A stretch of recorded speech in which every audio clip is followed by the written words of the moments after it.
Quand la petite Amélie a frappé à la porte de l'hôtel particulier à 23h47, elle était loin de se douter que cet homme silencieux allait tout bouleverser. La porte défoncée de son appartement n'était que le début. Ce qui s'est passé à minuit a laissé sa mère sans voix, et tout le quartier a été marqué à jamais. Avant de découvrir ce qui s'est passé cette nuit-là à Paris, abonnez-vous à la chaîne et activez les notifications pour ne manquer aucune nouvelle histoire. De nouvelles vidéos chaque jour, des histoires qui vous toucheront en plein cœur. C'est parti! Cette nuit de novembre, la pluie tombait à verse sur le 13e arrondissement de Paris. Les rues étroites reflétaient la lumière jaunâtre des vieux lampadaires, formant de petites flaques qui scintillaient à chaque goutte tombant du ciel gris. Le vent soufflait glacial, charriant l'odeur caractéristique de l'automne parisien, un mélange de feuilles mouillées, de pain frais, des boulangeries qui allaient ouvrir dans quelques heures et de cette humidité pénétrante qui semblait vous envelopper jusqu'aux os. Au 4e étage d'un immeuble modeste de la rue de Tolbiac, Claire Dubois, le regard perdu par la fenêtre embuée, serrait une tasse de thé déjà froid entre ses mains tremblantes. À 32 ans, cette infirmière portait le poids du monde sur ses épaules depuis la mort de son mari Thomas, 2 ans plus tôt, dans un accident de voiture. Ses cheveux châtain foncé étaient relevés en un chignon lâche, et les cernes profonds sous ses yeux trahissaient les nuits blanches et les doubles gardes à l'hôpital de la Pitié-Salpêtrière. « Maman, la porte fait encore du bruit !» La douce voix d'Amélie, sa fille de 7 ans, brisa le lourd silence de l'appartement. Claire se retourna et croisa le regard des grands yeux bruns de la fillette. Amélie portait un pyjama rose et serrait contre elle son vieux lapin en peluche, celui que son père lui avait offert pour son dernier anniversaire avant l'accident. Le bruit métallique de la serrure cassée résonna de nouveau.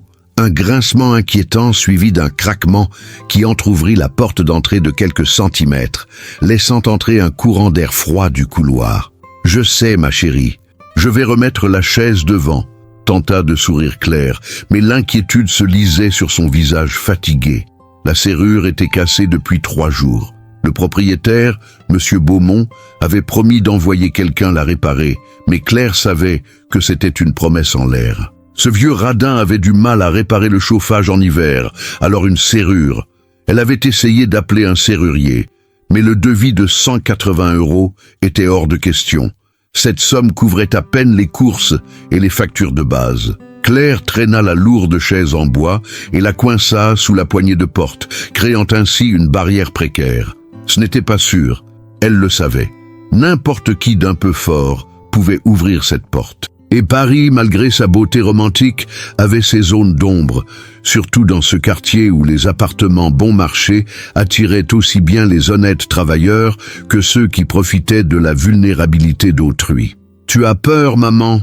demanda Amélie avec cette intuition troublante que possèdent parfois les enfants. « Non, ma chérie, maman est là pour te protéger, toujours. » Claire s'agenouilla et serra sa fille fort dans ses bras, le cœur serré. Mensonge. Elle était terrifiée. Seule, sans famille proche à Paris, sans argent pour régler le problème, elle se sentait complètement impuissante. « Allons dormir, d'accord? Demain est un autre jour », dit Claire en ramenant sa fille dans la petite chambre qu'elle partageait. Mais le sommeil ne vint pas facilement. Claire resta éveillée des heures durant, à l'écoute du moindre craquement du vieux bâtiment, du moindre bruit provenant du couloir, de chaque secousse de la porte mal ajustée, provoquée par le vent. À 2 heures du matin, elle finit par sombrer dans un sommeil agité. Le lendemain fut identique. Claire partit tôt pour l'hôpital, déposa Amélie à l'école, la petite école élémentaire à 3 rues de là, et passa 12 heures à soigner les patients, à changer les pansements, à administrer les médicaments, à écouter les gémissements de douleur et les supplications. Elle avait mal partout. Ses pieds la brûlaient dans ses vieilles chaussures blanches. Quand elle rentra chez elle au crépuscule, la pluie avait cessé, mais le ciel restait lourd de nuages sombres. Amélie était déjà rentrée. Sa voisine du 2e étage, Madame Rousseau, une femme de 70 ans souffrant d'une grave arthrite, gardait la fillette jusqu'à l'arrivée de Claire. C'était peu de choses, mais c'était tout ce qu'elles avaient. Une solidarité tacite entre femmes qui comprenaient le poids de la survie. « La porte est-elle toujours comme ça ?» demanda Madame Rousseau avec une inquiétude sincère, en enfilant son manteau. « Oui, j'essaie de régler le problème, mais... » Claire n'acheva pas sa phrase. Ce n'était pas nécessaire. La vieille dame avait parfaitement compris. Ce soir-là, tout en préparant un dîner simple, des pâtes à la sauce tomate et des restes de poulet, Claire s'efforçait de maintenir une certaine normalité. Amélie dessinait à la petite table du salon, ses feutres de couleurs éparpillés autour d'elle, créant un monde imaginaire sur le papier. « Maman, qui habite dans cette grande maison d'à côté ?» demanda soudain la fillette. Claire regarda par la fenêtre. La grande maison était en réalité une petite demeure privée de 3 étages, totalement incongrue au cœur de ce quartier populaire. Récemment rénovée, elle arborait des murs couleur crème impeccables, d'immenses fenêtres aux élégants encadrements noirs et un petit jardin de devant parfaitement entretenu. Elle contrastait fortement avec les bâtiments délabrés qui l'entouraient. « Je ne sais pas, ma chérie. Quelqu'un de riche, j'imagine, » répondit Claire avec une pointe d'amertume involontaire. « Je ne vois jamais personne là-bas, » remarqua Amélie en reprenant son dessin. « Mais cet après-midi, quand j'étais à la fenêtre, j'ai vu un homme partir. Il avait l'air triste. » Claire n'y prêtait pas beaucoup d'attention. Les problèmes des riches, ce n'était pas ce qui la préoccupait le plus, surtout quand sa serrure était cassée et qu'elle avait du mal à payer ses factures. La nuit tomba de nouveau. On remit la chaise à sa place. Amélie alla se coucher. Et Claire, une fois de plus, resta éveillée, à l'écoute des bruits de la nuit, le cœur battant la chamade à chaque pas dans le couloir. Vers 11 heures, Amélie apparut dans la pièce, les yeux brillants de cette expression déterminée qui parfois effrayait Claire. La jeune fille avait hérité de l'entêtement de son père. « Maman, je vais demander de l'aide, » dit-elle simplement. « Quoi ? Amélie, il est presque minuit, tu devrais dormir.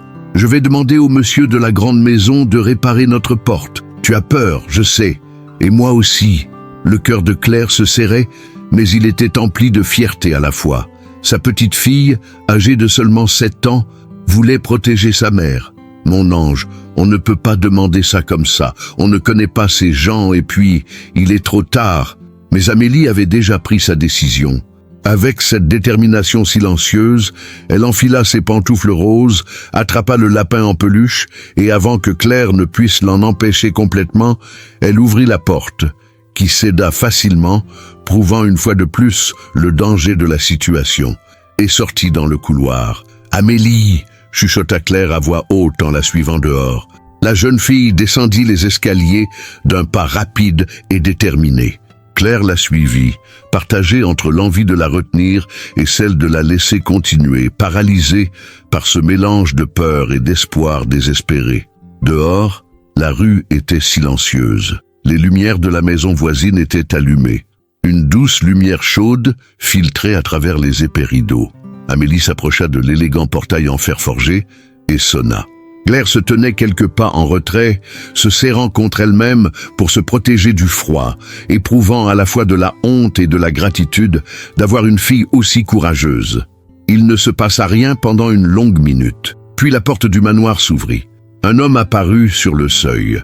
Grand, il devait avoir une 40aine d'années, les cheveux noirs légèrement grisonnants aux tempes, vêtu d'une chemise blanche aux manches retroussées jusqu'aux coudes et d'un pantalon sombre. Son visage était marqué par une profonde lassitude, des cernes sous les yeux aussi prononcées que ceux de Claire, et une tension dans les épaules qui trahissait un poids invisible.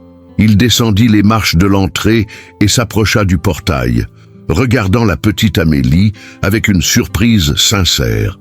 Oui, sa voix était grave et rauque, comme s'il n'avait pas parlé depuis des heures. Amélie leva le menton avec un courage qui contrastait avec sa petite taille. « Monsieur, pouvez-vous réparer notre porte ?» demanda-t-elle directement en désignant l'immeuble voisin. « La serrure est cassée et ma mère a peur. J'ai peur aussi. Nous habitons là-bas, au 4e étage. » L'homme resta immobile un instant, comme si ces simples mots l'avaient frappé d'une manière inattendue. Son regard, Claire remarqua qu'il était d'un bleu profond, presque gris, passa d'Amélie à elle, l'étudiant avec une intensité qui lui donna à la fois envie de reculer et d'avancer. « Je suis désolé, monsieur », finit par dire Claire en descendant du lit pour se placer près de sa fille. « Elle ne devrait pas vous déranger à cette heure-ci. Amélie, allons-y. »« La serrure est cassée ?» demanda-t-il, ignorant les excuses de Claire. Sa voix restait grave, mais il y avait quelque chose de plus... de l'intérêt, de l'inquiétude. « Oui !» répondit Amélie, avant que Claire n'ait pu l'arrêter. « Depuis 3 jours, la porte ne ferme pas bien. Maman y met une chaise, mais elle a peur que quelqu'un entre. » L'homme resta silencieux quelques secondes de plus, son regard fixé sur Claire d'une manière qui la fit se sentir à la fois vulnérable et vue, vraiment vue, peut-être pour la première fois depuis des années. « Attendez ici », dit-il finalement, disparaissant à l'intérieur du manoir. Claire tenait la main d'Amélie, incertaine de ce qui l'attendait. Une partie d'elle voulait s'enfuir, ramener sa fille à la maison et oublier l'humiliation de demander de l'aide à une riche inconnue. Mais la plus grande partie, épuisée et désespérée, restait immobile. 5 minutes plus tard, l'homme réapparut, vêtu cette fois d'un manteau sombre et portant une boîte à outils métallique professionnelle. « Je vais jeter un coup d'œil », dit-il simplement en ouvrant le portail. C'est ainsi que, par cette nuit pluvieuse de novembre à Paris, à 23h47, un homme mystérieux traversa la rue aux côtés d'une infirmière épuisée et de sa courageuse fille, portant des outils et un silence pesant qui semblait receler des histoires indicibles. Claire ne le savait pas encore, mais ce moment précis, cette simple décision prise par une enfant de 7 ans, allait tout changer. Le couloir du 4e étage empestait le moisi et les plats réchauffés, une odeur familière que Claire avait appris à ignorer. La lumière fluorescente vacillait de façon agaçante, projetant des ombres intermittentes sur les murs défraîchis, peints d'un jaune délavé qui avait peut-être jadis été gai. L'homme monta les escaliers derrière eux en silence, ses pas fermes résonnant dans l'espace étroit. Claire se sentit étrangement gênée, hyper consciente de chaque détail déplorable du bâtiment, les taches d'humidité au plafond, la rampe branlante, la moquette usée recouvrant les marches en béton. Arrivée devant la porte de l'appartement, Claire prit conscience de la gravité de la situation avec une force renouvelée. Elle s'apprêtait à laisser entrer chez elle un inconnu, un homme dont elle ignorait même le nom, l'appartement où dormait sa fille. Tous les avertissements que sa mère lui avait donnés des années auparavant, tous les reportages sur les dangers de faire confiance aux mauvaises personnes, toutes les craintes d'une mère célibataire dans une grande ville, lui revinrent en mémoire. Mais ensuite, elle regarda Amélie, qui tenait sa petite main avec une confiance innocente, puis la porte entr'ouverte, où une chaise misérable bloquait l'entrée, et elle réalisa que le danger de ne rien faire était peut-être plus grand que le risque d'accepter de l'aide. « C'est là !» dit Claire inutilement, en poussant la porte et en retirant la chaise. L'homme entra lentement, son regard parcourant rapidement le petit appartement. Claire essaya de voir à travers ses yeux le canapé usé recouvert d'une couverture qui dissimulait les larmes, la petite table où étaient éparpillés des dessins d'Amélie, la minuscule cuisine visible depuis le salon, l'étroit couloir menant à la chambre unique et à la salle de bain minuscule. Il n'y avait rien de valeur, ni télévision à écran plat, ni appareils électroniques coûteux, juste les maigres possessions de 2 personnes vivant dans la précarité. Il ne dit rien, s'agenouilla simplement devant la porte et ouvrit la boîte à outils. La faible lumière du couloir éclairait son profil, tandis qu'il examinait la serrure cassée avec une attention professionnelle. « Le loquet est complètement abîmé », finit-il par dire d'une voix basse mais claire. « Et la charnière du haut est desserrée aussi. Ce n'est pas sûr. »« Je sais », admit Claire en croisant les bras sur la défensive. « Le propriétaire a dit qu'il enverrait quelqu'un, mais ça ne marchera pas. » conclut l'homme sans porter de jugement, se contentant de constater une évidence. Combien a-t-il demandé? Il n'a rien demandé, il n'a simplement envoyé personne, expliqua Claire, sentant son visage s'empourprer de gêne. J'ai essayé d'appeler un serrurier moi-même, mais ça coûte 180 € et je n'ai pas... Sa voix s'éteignit. Elle ne put terminer sa phrase. Je n'ai pas d'argent. 3 mots simples qui portaient le poids de 2 années de lutte. de doubles journées de travail, de choix impossibles entre payer le loyer ou acheter de la nourriture décente, d'une dignité constamment mise à l'épreuve par une pauvreté implacable. L'homme ne répondit pas immédiatement. Il retira simplement la serrure cassée avec des gestes précis et efficaces. Il y avait quelque chose de presque méditatif dans sa façon de travailler, une concentration absolue, comme si rien d'autre n'existait que le problème à résoudre. Amélie était assise par terre à côté de lui, le regardant avec une fascination enfantine. « Comment sais-tu faire ça ?» demanda-t-elle avec la curiosité désarmante des enfants. « Je l'ai appris quand j'étais jeune », répondit-il sans interrompre son travail. « Mon père était charpentier. Il m'a appris que savoir réparer les choses est important. Mon père n'a rien pu m'apprendre, dit Amélie, avec la tristesse simple de quelqu'un qui découvre encore ce que signifie la perte. Il est mort dans un accident de voiture. Les mains de l'homme s'immobilisèrent une fraction de seconde. Juste cela, une pause presque imperceptible, avant qu'il ne reprenne. « Je suis désolé pour ça », dit-il doucement. Claire sentit ses yeux piquer. Il y avait quelque chose dans la douceur désinvolte de ses mots, dans la façon dont il n'en avait pas fait toute une histoire, ni proféré de vaines platitudes, qui avaient touché une corde sensible en elle. « Quel est ton nom ?» poursuivit Amélie, totalement inconsciente de l'émotion de sa mère. « Julien, » répondit-il après une brève hésitation. « Julien Mercier. Je m'appelle Amélie Dubois, et voici ma maman Claire. Elle est infirmière et elle travaille beaucoup. Parfois, elle rentre tellement fatiguée qu'elle a à peine la force de préparer le dîner, mais elle le fait toujours quand même, parce qu'elle m'aime beaucoup. « Amélie !» gronda Claire, mortifiée. « Monsieur Mercier n'a pas besoin de connaître toute notre vie. » Mais Julien, maintenant qu'il avait un nom, ce qui le rendait d'une certaine façon plus réel et moins menaçant, regarda Claire avec une expression qu'elle ne parvint pas à déchiffrer. Il y avait de la compréhension et quelque chose de plus, de la reconnaissance, comme s'il comprenait parfaitement cette lassitude qui dépasse le simple aspect physique. « Être infirmier est une noble profession, » dit-il en se tournant vers la porte, « et une profession difficile. »« Avez-vous des enfants, monsieur Mercier ?» demanda Amélie. Cette fois, le silence fut plus long, plus intense. Claire vit ses épaules se tendre presque imperceptiblement. Non, la réponse fut courte et définitive. Même Amélie, malgré son innocence, comprit qu'elle avait touché un point sensible. Elle resta silencieuse, se contentant d'observer Julien qui continuait à travailler. La pluie avait recommencé à tomber dehors, tambourinant doucement contre la vitre. Le bruit, mêlé au cliquetis métallique des outils, emplissait le silence de l'appartement. Claire prépara du thé, c'était tout ce qu'elle pouvait lui offrir, et posa une tasse à côté de lui sans dire un mot. Julien regarda la tasse, puis Claire, et quelque chose s'adoucit légèrement sur son visage. « Merci », murmura-t-il. Il était presque minuit et demi lorsqu'il termina enfin. La porte était désormais équipée d'une serrure neuve et robuste. Claire remarqua qu'il en avait apporté une de rechange de chez lui. Les charnières étaient solides, bien serrées.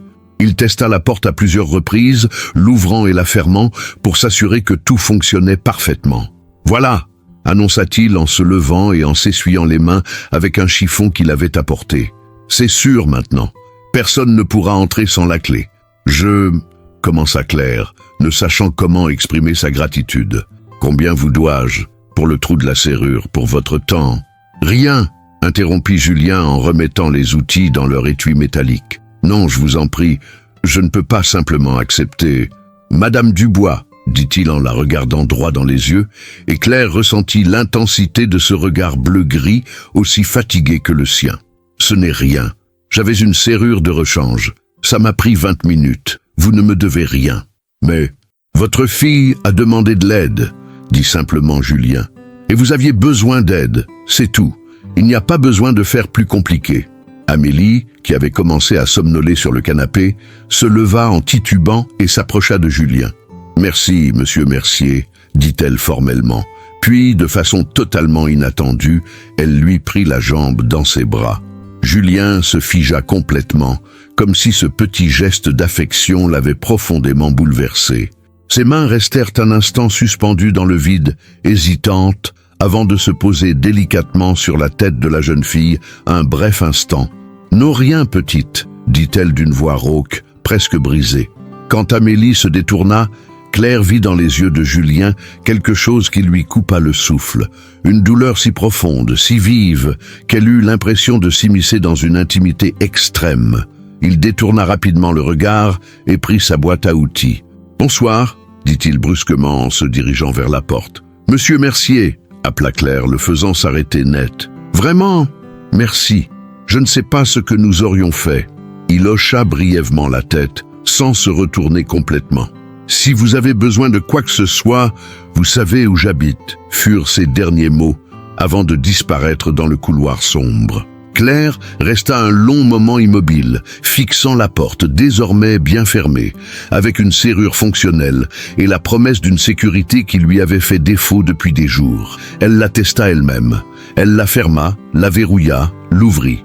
Parfaite. Cette nuit-là, pour la première fois depuis près d'une semaine, Claire dormit profondément.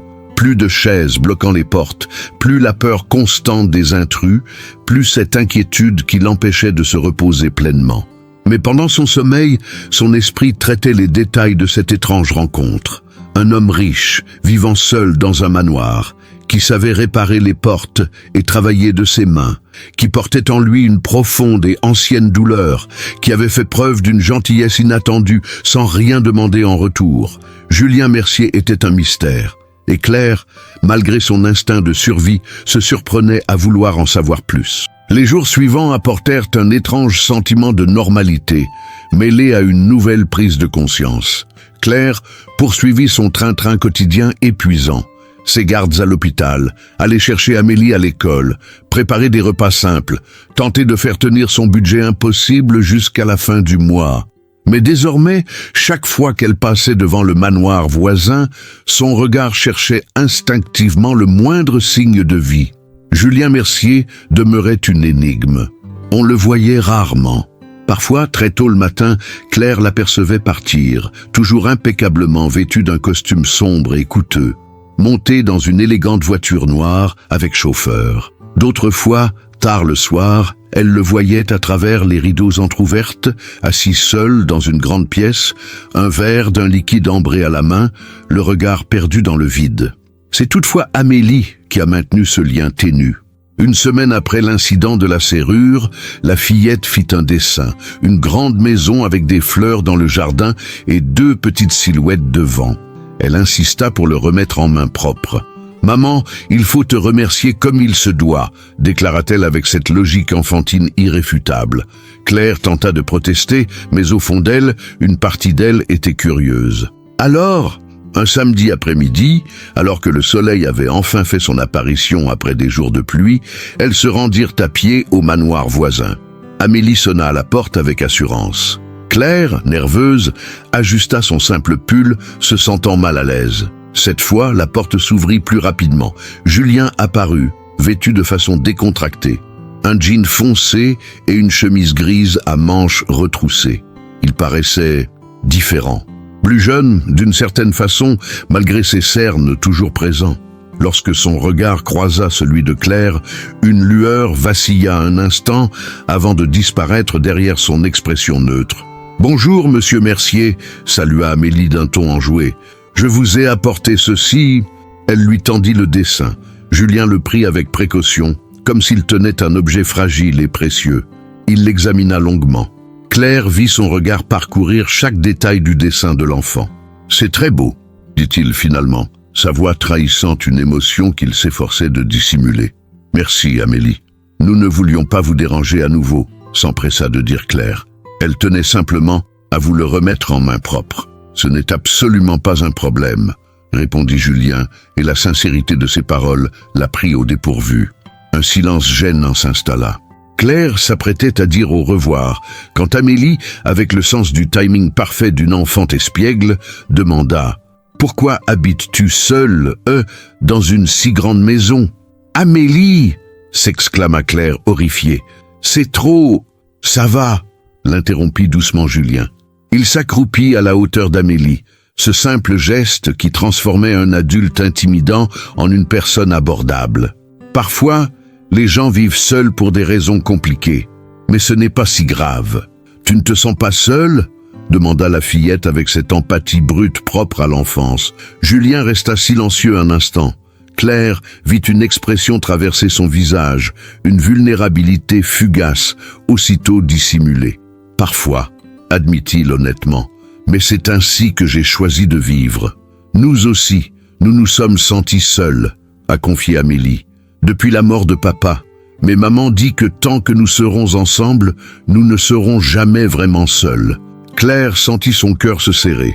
Ces mots, prononcés lors des nuits difficiles où Amélie pleurait l'absence de son père, se transformaient désormais en réconfort, offert à une inconnue.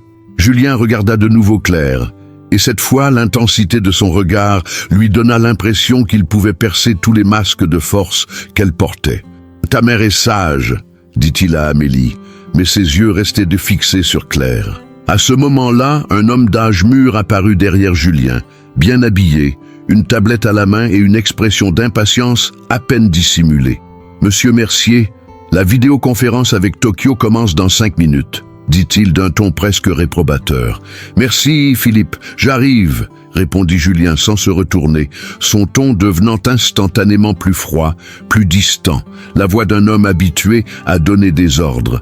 Il se redressa, retrouvant son allure grande et imposante. « Je suis désolé, mais je dois y aller, dit-il. » Mais il y avait quelque chose dans sa voix qui laissait entendre qu'il ne voulait pas vraiment partir. « bien sûr, répondit rapidement Claire en tirant Amélie par la main. « Je suis désolé de vous déranger. »« Tu n'as rien pris, répondit Julien fermement. Puis à sa grande surprise, il ajouta « Amélie, merci pour le dessin.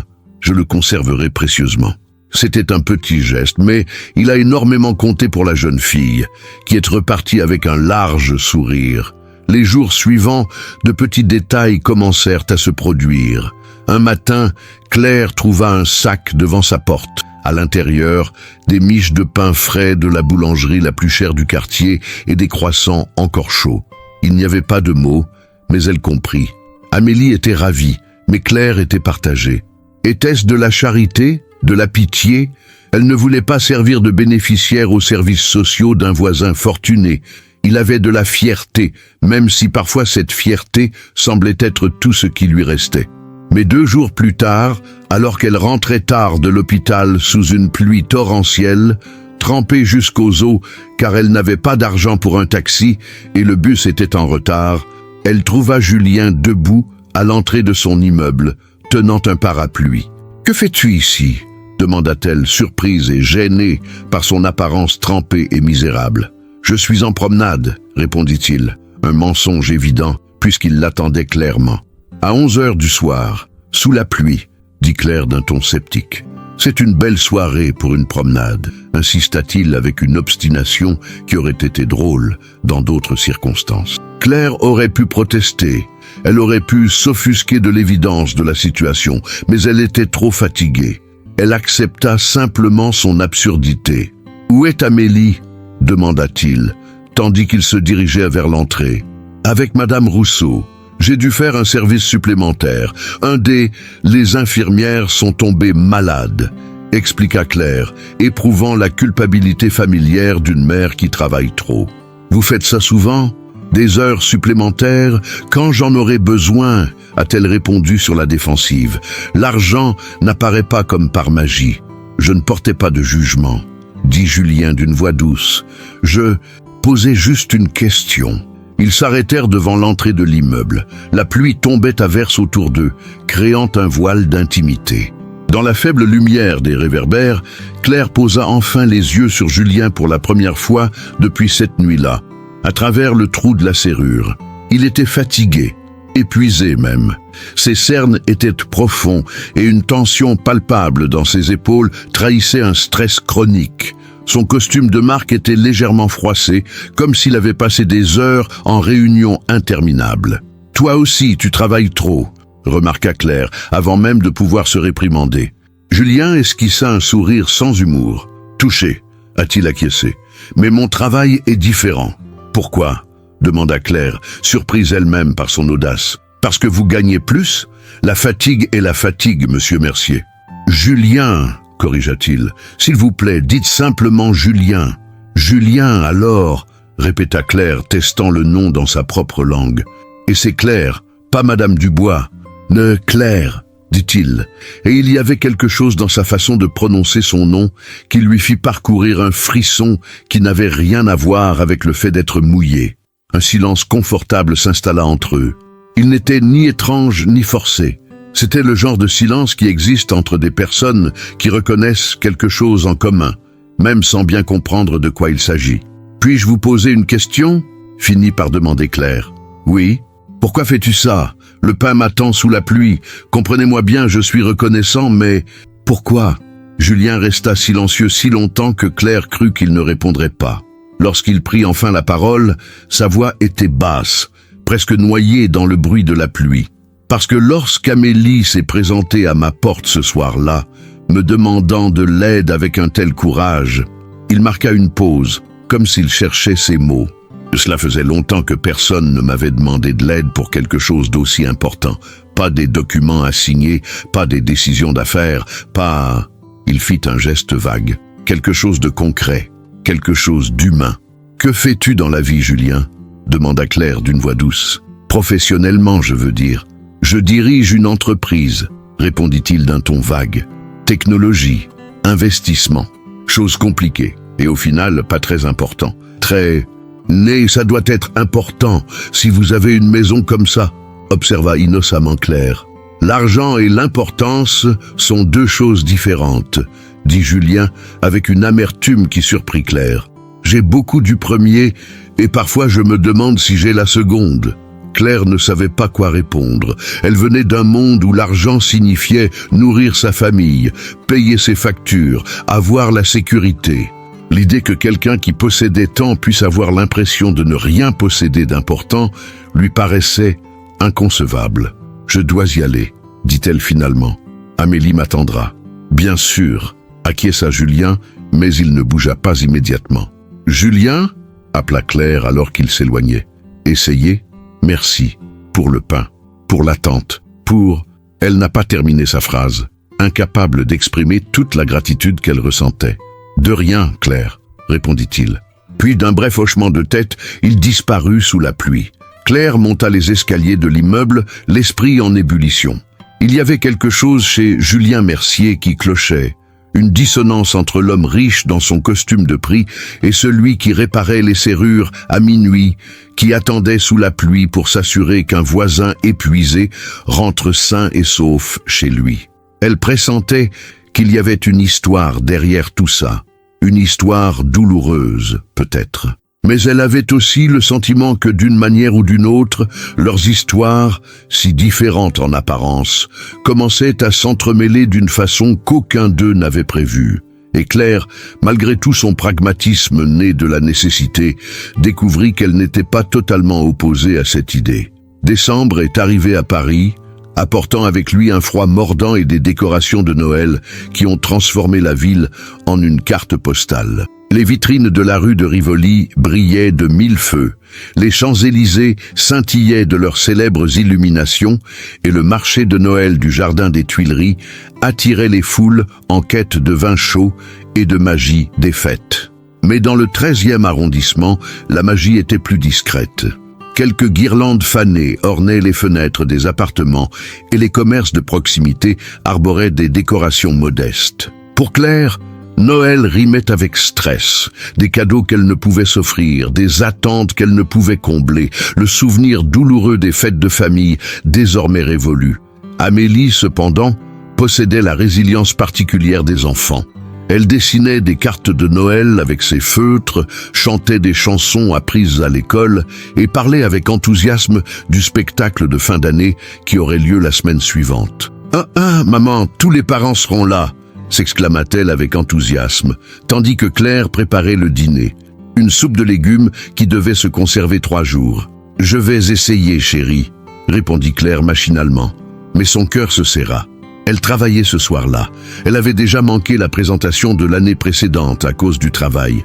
Elle ne voulait pas échouer à nouveau, mais les factures ne se payaient pas toutes seules. « Croyez-vous que Monsieur Mercier viendrait ?» demanda soudain Amélie. Claire a failli laisser tomber la cuillère. Quoi? Pourquoi serait-il venu? C'est notre ami maintenant, déclara Amélie avec la simplicité d'une enfant. Et il a l'air seul. Peut-être qu'il aimerait voir mon spectacle. Amélie, Monsieur Mercier est un homme très occupé. Nous ne pouvons pas simplement l'inviter à... Pourquoi pas? Demanda la jeune fille avec une logique implacable. Il a dit que si nous avions besoin de quoi que ce soit, nous savions où le trouver. J'ai besoin de quelqu'un dans le public au cas où tu ne pourrais pas venir. La brutalité de la situation frappa Claire de plein fouet. Sa fille de 7 ans avait déjà appris à ne pas avoir d'attente démesurée, à se préparer à la déception. Et cela lui brisait le cœur plus que n'importe quelle difficulté financière. « Je serai là !» promit Claire, même si elle ne savait pas comment elle tiendrait sa promesse.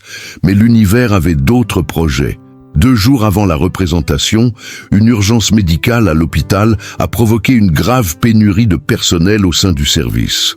Le supérieur de Claire, Monsieur Laurent, l'a convoqué dans son bureau. « Nous avons besoin de vous jeudi soir », a-t-il dit sans détour. « Je sais que ce n'est pas prévu dans votre emploi du temps, mais je n'ai pas le choix. » Monsieur Laurent, commença Claire, sentant la panique monter. C'est le spectacle de l'école de ma fille. C'est le seul moment de l'année où... Je suis désolé, Claire, l'interrompit-il, mais il ne semblait pas sincèrement repentant. Tu sais comment ça marche, on fait tous des sacrifices. Si tu ne peux pas assurer ce service, on devra revoir ta situation. C'était une menace à peine voilée, mais claire. Claire avait vu des collègues licenciés pour moins que ça.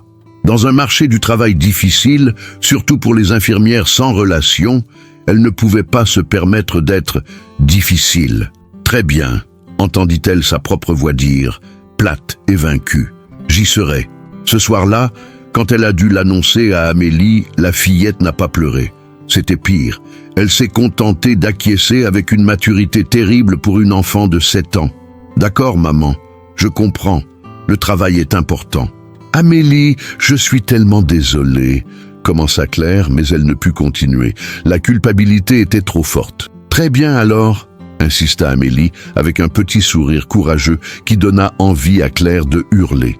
Peut-être que Madame Rousseau peut partir. Mais Madame Rousseau, apprit-on le lendemain, avait rendez-vous chez le médecin au même moment. Claire était désespérée et songeait à appeler des connaissances éloignées. N'importe qui, susceptible d'être présent, pour que sa fille ne soit pas la seule à se retrouver sans public. C'est Amélie qui a pris la décision.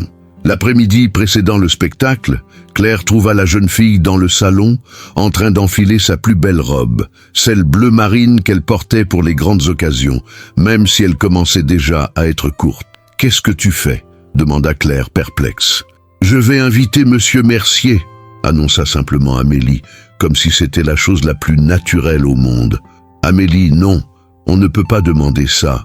C'est pratiquement un inconnu. »« Ce n'est pas un inconnu !» protesta la jeune fille. « Il a réparé notre porte, tu lui parles parfois en rentrant du travail, et il nous a envoyé ses délicieux pains. Les inconnus ne font pas ça. » Claire n'avait pas de réponse à cela car, d'une certaine manière, Amélie avait raison. Ces dernières semaines, Julien était devenu une présence constante, quoique discrète, dans leur vie. De petites attentions qu'il s'efforçait de faire passer pour anodines. Un journal déposé sur le pas de leur porte, avec des offres d'emploi entourées.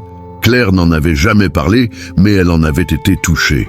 Des restes de restaurants chers dont il avait commandé trop, et qu'il détestait gaspiller. Un matin, Claire trouva une carte cadeau d'un magasin de vêtements pour enfants, non signée, mais elle sut. Elle avait essayé de refuser, d'essayer de le rembourser, mais Julien était terriblement doué pour faire paraître son aide insignifiante, pour la désarmer avec cette manière calme et sincère qui rendait impossible de s'offenser. Et puis, il y avait les conversations, brèves, généralement tard le soir, à leur retour de longue journée. Des mots échangés devant le portail du manoir ou à l'entrée de l'immeuble. Rien de profond, mais quelque chose se tissait entre eux, une compréhension mutuelle, la reconnaissance d'une solitude partagée, dissimulée derrière des vies très différentes. « S'il te plaît, maman », supplia Amélie, avec ses grands yeux auxquels Claire ne pouvait jamais résister. « Je veux que quelqu'un soit là. Je ne veux pas être seule. » Claire sentit ses dernières défenses s'effondrer. « D'accord, soupira-t-elle, mais j'irai avec toi. Et s'il dit non, tu acceptes sans discuter. Marché conclu? D'accord, s'écria Amélie en sautant de joie. Une demi-heure plus tard, ils étaient devant la porte du manoir. Claire sonna, le cœur battant la chamade. Elle avait l'impression de franchir une limite invisible, de demander quelque chose de plus personnel qu'une simple aide pour des problèmes pratiques. Philippe, l'assistant que Claire avait déjà vu à quelques reprises, ouvrit la porte avec son air perpétuellement irrité et efficace. « Oui ?» demanda-t-il en haussant un sourcil. « Nous sommes ici pour voir Monsieur Mercier », dit Claire en essayant de paraître sûre d'elle. « C'est personnel. Monsieur Mercier est en réunion importante avec des investisseurs londoniens, » répondit Philippe, d'un ton qui laissait clairement entendre que 2 personnes de l'immeuble voisin se croyaient autorisées à l'interrompre. « Il ne faut pas le déranger. »« S'il vous plaît, » dit Amélie en s'avançant. « C'est très important. J'ai juste besoin de vous demander une petite chose. » Philippe regarda la jeune fille et quelque chose s'adoucit légèrement sur son visage. « Attendez ici, » dit-il d'un ton résigné, avant de disparaître à l'intérieur. Claire et Amélie se tenaient dans l'élégant hall d'entrée, tout en marbre et en art moderne. Un monde si éloigné de leur appartement qu'il semblait appartenir à une autre planète. Claire se sentait profondément mal à l'aise, comme une intruse. Des voix d'hommes provenant de l'intérieur de la maison parlaient rapidement en anglais de chiffres et de projections. Puis les voix se turent. Des pas s'approchèrent. Julien apparut, toujours vêtu d'un costume sombre, des écouteurs autour du cou et une expression de préoccupation immédiate. « Claire, Amélie, il s'est passé quelque chose. La serrure a encore cassé ?» Ces questions fusaient, révélant une inquiétude sincère. « Non, non, tout va bien », s'empressa de le rassurer Claire. « Nous… » Elle regarda Amélie pour l'encourager. « Monsieur Mercier », commença la jeune fille, un peu intimidée à l'idée d'interrompre un homme important dans son imposante demeure. « J'ai une présentation à l'école demain. Ma mère doit travailler et ne peut pas venir. Et je me demandais, est-ce que vous aimeriez venir? Comme ça, je ne serai pas seule. » Julien resta complètement immobile. Son visage traversa une série d'émotions si rapidement que Claire put à peine les identifier. De la surprise, quelque chose qui ressemblait à de la douleur, puis une tendresse si profonde qu'elle était presque difficile à percevoir. Il s'abaissa à la hauteur d'Amélie, comme il l'avait fait la première fois. « Voulez-vous que j'assiste à votre présentation ?» demanda-t-il doucement, comme pour s'assurer d'avoir bien compris. « Oui », confirma Amélie, retrouvant sa confiance. « C'est à 7 heures. Je chanterai et tout, et j'aimerais tellement que quelqu'un soit là pour me voir. » Julien regarda Claire par-dessus la tête d'Amélie. Son regard posait silencieusement une question. « Cela vous convient ?» Claire hocha légèrement la tête. Elle l'était, étonnamment, complètement. « Ce serait un honneur pour moi, » dit Julien à Amélie, sa voix trahissant une émotion qu'il ne cherchait pas à dissimuler. « Bien sûr que oui. »« Vraiment ?» Amélie a pratiquement sauté de joie. « Exactement, » confirma-t-il, puis il regarda de nouveau Claire. « Si votre mère est d'accord, bien sûr. Je ne saurais pas à qui d'autre demander, » admit Claire honnêtement. « Et cela lui ferait très plaisir. À moi aussi. »« Alors c'est décidé, » dit Julien avec un petit sourire, le premier vrai sourire que Claire ait jamais vu sur son visage, et il le transforma complètement, le faisant paraître des années plus jeune. 7 heures, je ne serai pas en retard. Merci, merci, merci. Amélie l'enlaça impulsivement, et cette fois Julien lui rendit son étreinte sans hésiter, serrant la jeune fille avec une douceur qui serra le cœur de Claire. Tandis qu'il s'éloignait, Philippe restait dans le couloir, observant la scène avec une expression d'incrédulité, de choc. Claire n'arrivait pas à mettre le doigt dessus, mais il était clair que quelque chose d'inhabituel se passait. « À demain », dit Julien en les raccompagnant vers la porte. « Julien », dit Claire en lui prenant doucement le bras, ce qui les surprit tous les deux. « Tu n'es pas obligé de faire ça si c'est trop gênant. Je sais que tu es occupée. »« Claire !» l'interrompit-il en recouvrant sa main de la sienne, le contact lui procurant une vague de chaleur le long du bras. « Il n'y a aucun endroit où je préférerais être demain. Crois-moi. » Et elle le crut. Il y avait dans son regard quelque chose, une sincérité brute, un besoin qui faisait écho au sien, qui lui fit comprendre que cela comptait aussi pour lui, même si elle ne comprenait pas vraiment quoi. Le lendemain soir, tandis que Claire se préparait pour le service qu'elle détestait, enfilant son uniforme, les doigts tremblants de culpabilité et de frustration, Amélie était calme et joyeuse. « Monsieur Mercier sera là », dit-elle avec assurance. « Et vous me regarderez après, n'est-ce pas? Il a dit qu'il filmerait ça pour vous. » Claire embrassa le front de sa fille, retenant ses larmes. « Je le regarderai 1000 fois, a-t-elle promis.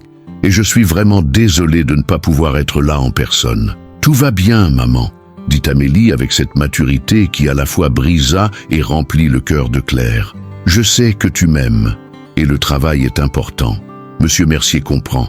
Il travaille beaucoup lui aussi. » Alors que Claire confiait sa fille à Madame Rousseau, qui l'emmènerait à l'école, son téléphone vibra. Un message d'un numéro inconnu. « Ne t'inquiète pas, je m'occuperai d'elle comme si c'était ma propre fille. Et tu recevras des vidéos à chaque instant. » J. Claire ignorait comment Julien avait obtenu son numéro, mais d'une certaine manière, cela ne la surprenait pas. Il avait le don de faire bouger les choses, de résoudre les problèmes discrètement. Pendant son service, entre la vérification des moniteurs et l'administration des médicaments, son téléphone vibrait régulièrement, signalant des vidéos et des photos. Julien, fidèle à sa parole, documentait tout. Amélie sur scène, chantant avec un immense sourire, Amélie faisant la révérence, Amélie avec ses amis après le spectacle. Et dans une vidéo en particulier, Claire a vu quelque chose qui l'a complètement figé. Julien debout, applaudissant, ses mains claquant avec un enthousiasme sincère, son visage, habituellement si impassible, illuminé d'une joie pure en regardant Amélie. Mais c'est dans ses yeux que Claire a vu la vérité. Il y avait des larmes qu'il ne semblait pas remarquer ou qu'il ne cherchait pas à cacher. Claire comprit soudain et avec une clarté bouleversante que cet homme ne faisait pas simplement preuve de gentillesse envers ses voisins dans le besoin. Il pansait une blessure intérieure, une blessure profonde et douloureuse qu'elle ne comprenait pas encore pleinement. Et d'une manière qui n'aurait pas dû avoir de sens, mais qui en avait un, ils se guérissaient mutuellement. Les jours précédant Noël ont apporté un changement subtil mais indéniable dans la dynamique entre Claire, Amélie et Julien. Ce qui avait commencé par des gestes de gentillesse isolés s'était transformé en quelque chose de plus profond. Une véritable connexion à laquelle aucun des deux adultes ne s'attendait, mais dont tous deux avaient manifestement besoin. Julien commença à venir plus souvent, mais toujours avec des excuses. « Je passais par là ?» à 11h du soir, sans aucune logique apparente. Il me restait des provisions, assez pour nourrir une famille pendant des jours, toujours exactement ce qu'il leur fallait. Je me suis dit qu'Amélie aimerait peut-être ça, des livres pour enfants coûteux, des jouets éducatifs qu'il avait soigneusement sélectionnés. Claire tenta d'abord de protester, mais comprit vite que son refus blessait Julien plus qu'il ne l'aidait. Il avait besoin de donner, elle le comprenait. Il avait besoin de se sentir utile, ce que son travail ne lui offrait manifestement pas. Et puis, vint la nuit, qui changea tout. C'était la veille de Noël. Claire avait congé, un vrai miracle, mais elle n'avait pas d'argent pour de grandes festivités. Avec ses maigres économies, elle avait acheté un petit cadeau à Amélie. Une simple poupée que la fillette avait admirée dans la vitrine du magasin de jouets du quartier. Ce n'était pas grand-chose, mais c'était fait avec amour et dévouement. À 7h du soir, on frappa à la porte. Claire ouvrit et découvrit Julien, tenant un gros carton et l'air nerveux. Elle ne l'avait jamais vu nerveux auparavant. « Je sais que c'est Noël », commença-t-il rapidement comme s'il craignait d'être interrompu. « Et je sais que vous avez probablement des projets, mais je me demandais... » Il marqua une pause, prenant une profonde inspiration. « J'ai préparé le dîner. Beaucoup trop, vraiment beaucoup trop. Et manger seul, c'est déprimant. Alors je me demandais si vous aimeriez vous joindre à moi. Ce n'est pas forcément quelque chose de compliqué, juste... » Il fit un geste vague. « De la compagnie. » Claire aurait dû dire non. Elle aurait dû maintenir une nette distinction entre son voisin aisé et sa famille qui luttait pour survivre. Mais il y avait quelque chose dans la façon dont Julien se tenait là, si puissant dans son monde des affaires, si perdu et vulnérable à cet instant, qui la fit accepter. « Nous serions ravis », entendit-elle sa propre voix dire. Le soulagement sur le visage de Julien était évident et touchant. Super, excellent. Philippe est un piètre cuisinier, alors j'ai tout fait moi-même. J'espère que c'est mangeable, admit-il avec un sourire gêné. Une demi-heure plus tard, elles parcoururent la courte distance qui les séparait du manoir. Amélie rayonnait d'excitation dans sa plus belle robe, et Claire avait soigneusement choisi sa seule tenue semi-formelle, une simple robe noire, à la fois convenable et discrète. Le manoir avait été métamorphosé. De douces guirlandes lumineuses de Noël ornaient l'intérieur. Un immense sapin dominait le salon et l'air était imprégné d'une odeur de cuisine maison. Authentique, sincère, préparé avec soin. « C'est vous qui avez fait tout ça ?» demanda Claire, sincèrement surprise. « Je t'ai dit que cuisiner aide à se vider la tête, » répondit Julien en haussant les épaules, les joues légèrement rouges. « Et j'avais beaucoup de temps libre. Philippe est parti voir sa famille, alors je suis resté seul ici quelques jours. » L'implication planait dans l'air. Seul la veille de Noël, dans une immense maison, je cuisinais pour des voisins que je connaissais à peine, car la seule alternative était un silence insupportable. Le dîner était parfait, non pas extravagant ou impressionnant, mais authentique. Julien avait préparé un coq au vin, un gratin dauphinois, des légumes rôtis et une baguette croustillante. En dessert, il y avait une bûche de Noël, qu'il avait avoué avoir essayé 3 fois avant d'obtenir le résultat parfait. Ils dînèrent dans l'élégante salle à manger, mais Julien avait tout arrangé pour la rendre moins intimidante. Des bougies au lieu de lumière vive, une musique douce en fond sonore, une atmosphère accueillante plutôt que formelle. Amélie parlait avec animation de l'école, de ses amis, des dessins qu'elle voulait faire. Julien l'écoutait avec une attention toute particulière, posant des questions, riant à ses blagues enfantines, comme si ses paroles étaient la chose la plus importante au monde. Claire observait la scène, la gorge serrée. Cela faisait des années que personne n'avait partagé le fardeau de parler à Amélie, de la divertir, d'être simplement présent. Depuis la mort de Thomas, elle avait toujours été seule, trop épuisée pour être la mère joyeuse qu'elle aurait voulu être, et constamment déçue par ses propres attentes impossibles. « Ça va ?» demanda doucement Julien, la prenant au dépourvu. « Oui, Claire s'essuya discrètement les yeux. « Excusez-moi, c'est juste agréable. Tout ça, j'avais oublié à quel point c'est agréable de ne pas être seule. » Un sentiment passa sur le visage de Julien, une compréhension profonde et douloureuse. « Moi aussi !» admit-il à voix basse, de sorte que seule Claire puisse l'entendre. Après le dîner, Amélie était fascinée par l'immense sapin de Noël. Julien a avoué l'avoir acheté sur un coup de tête, mais n'avoir personne pour l'aider à le décorer correctement. « On peut décorer », proposa aussitôt Amélie. « On est très doué pour ça, n'est-ce pas, maman ?»« Eh bien, » commença Claire. Mais Julien acquiesçait déjà avec enthousiasme. Ils passèrent donc l'heure suivante à décorer le sapin ensemble. Julien prit des boîtes de décoration qui n'avaient visiblement jamais servi. Des cristaux coûteux qui coûtaient probablement plus cher que le loyer mensuel de Claire. Mais il les tendit à Amélie en toute confiance, la laissant les accrocher où bon lui semblait, sans jamais la critiquer ni la corriger. C'est lorsqu'Amélie a trouvé une boîte plus petite au fond d'un placard que l'atmosphère a changé. « Qu'est-ce que c'est ?» demanda-t-elle en sortant une boîte en bois décorée. Le visage de Julien pâlit instantanément. Il se leva trop vite et tendit la main. « Ne touchez pas à ça !» dit-il d'une voix plus dure qu'il ne l'avait voulu. Amélie, surprise par ce changement soudain, recula d'un pas. Claire se précipita aussitôt vers sa fille, se plaçant instinctivement entre elle et Julien. « Je suis désolé », dit-il rapidement en passant ses mains dans ses cheveux, visiblement frustré. « Je ne voulais pas te faire peur, Amélie. C'est juste que cette boîte... » Sa voix s'éteignit. « Julien, » dit Claire doucement. Inutile de s'expliquer. Mais peut-être en avait-il besoin. Peut-être portait-il ce fardeau seul depuis trop longtemps. Il s'affala lourdement sur le canapé, son calme soigneusement construit s'effondrant. Amélie, avec l'intuition particulière des enfants, s'approcha et s'assit à côté de lui. « Tu es triste ?» demanda-t-elle simplement. « Oui », admit Julien, la voix légèrement brisée. « Très triste. » « Pourquoi ?» demanda Amélie avec cette franchise enfantine. Julien garda le silence si longtemps que Claire crut qu'il ne répondrait pas. Puis, les doigts tremblants, il ouvrit la boîte en bois. À l'intérieur, des photographies. Une famille, un Julien plus jeune, une belle femme aux cheveux noirs et aux yeux brillants, et une petite fille d'environ 5 ans avec la même expression déterminée qu'Amélie avait souvent. « Voici Sophie », dit doucement Julien en touchant la photo de la femme. « Ma femme, et ceci », son doigt se porta vers la petite fille. « Voici Emma, ma fille ». Le monde de Claire s'est effondré.